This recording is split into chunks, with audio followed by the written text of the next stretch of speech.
So you are one of a small number of people who has seen all this footage.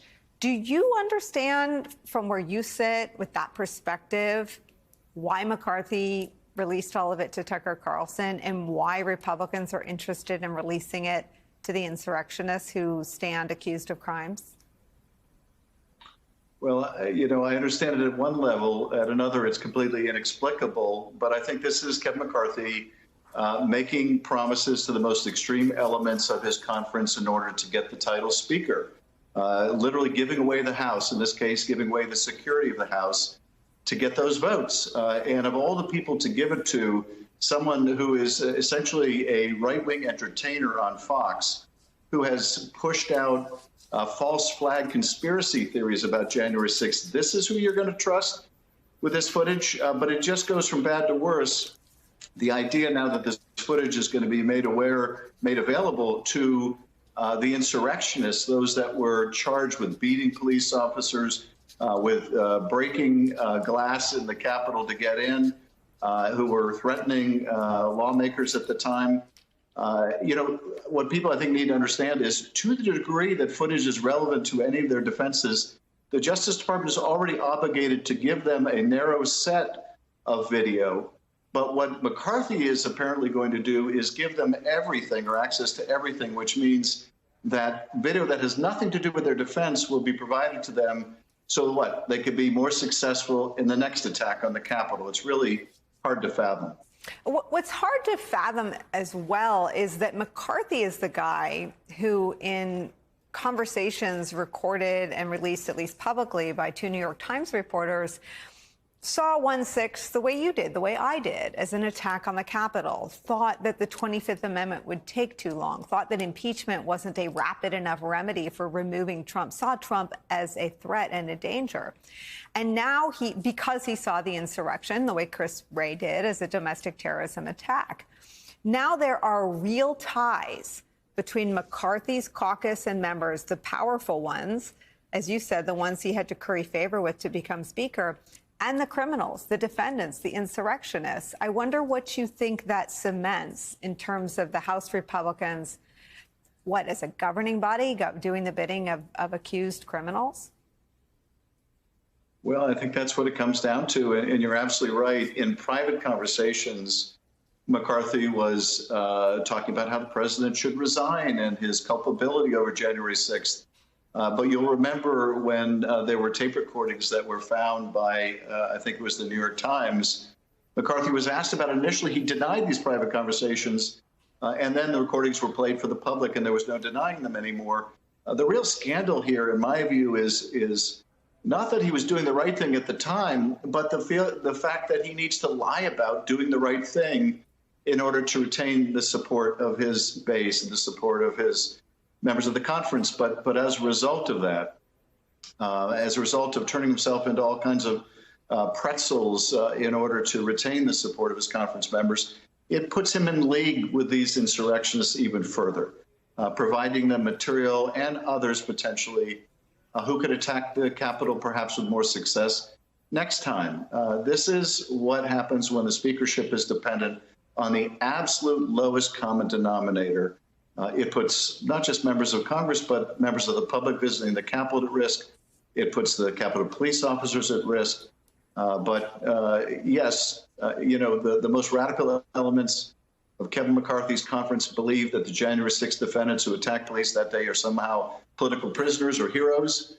And now McCarthy has aligned himself with that fringe view.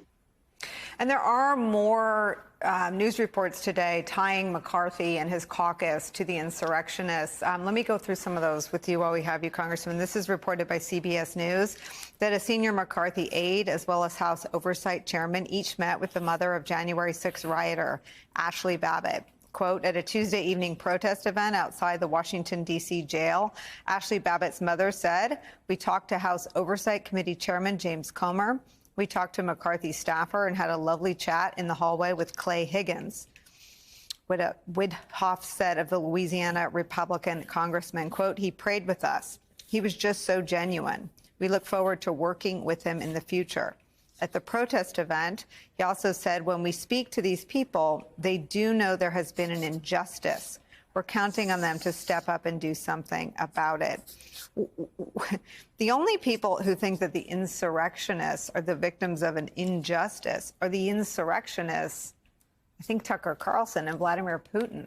Why is this being sort of mainstreamed by someone in a position of power like McCarthy? I mean, it seems that there has to be some check when you're using your power to align with these forces.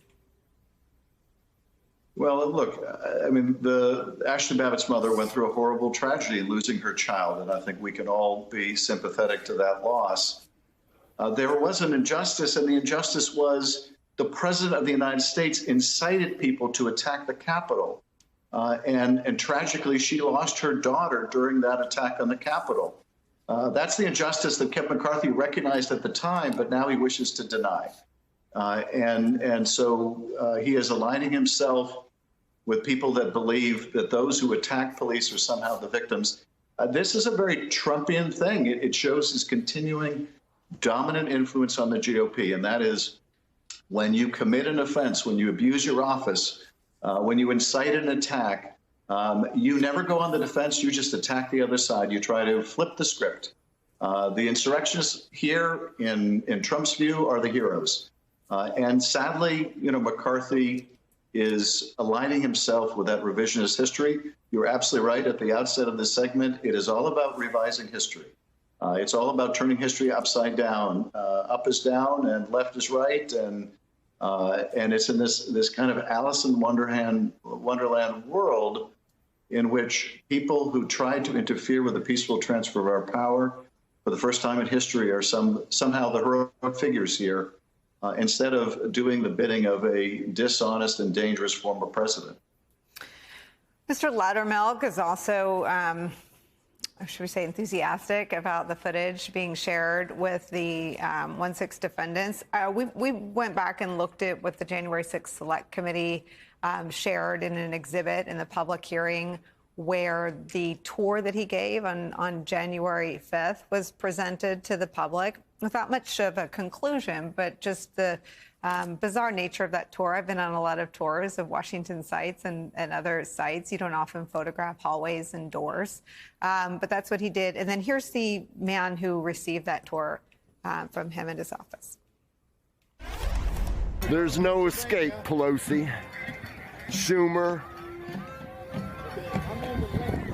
Nadler. We're coming for you. We're coming in like white on rice for Pelosi, Nadler, Schumer, even you, AOC.